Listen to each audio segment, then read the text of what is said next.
कशी रेड्याला शिक म्हणून मागे लागतायत, माणसाला शिकू द्यायचं नाही. ह्यांची संस्कृती काय, कुत्रं भाकर घेऊन गेलो तर तुपाची वाटी राहिली म्हणून एकनाथ महाराज त्याच्या मागं, अरे तूप खा, नुसतीच रोटी कशी खातो, तूप पण.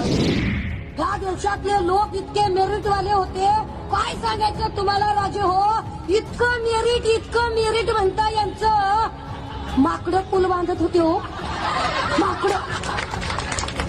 माकडांनी पुलं बांधले. आता मला घोळ अजून कळला नाही, मला घोळच कळला नाही. ज्या देशामध्ये मारुती उडून जातो तिकडे श्रीलंकेला उडून जातो, तो जर उडून गेला तर सीतामाईला तो उडूनच घेऊन येत नाही का? येताना मात्र त्याला पायी यावं लागतंय. अवघड आहे. गोलमाल है भाई, सब गोलमाल है, सब गोलमाल है. ये हमको बेवकूफ बनाने के नए नए तरीके ढूंढ रहे हैं.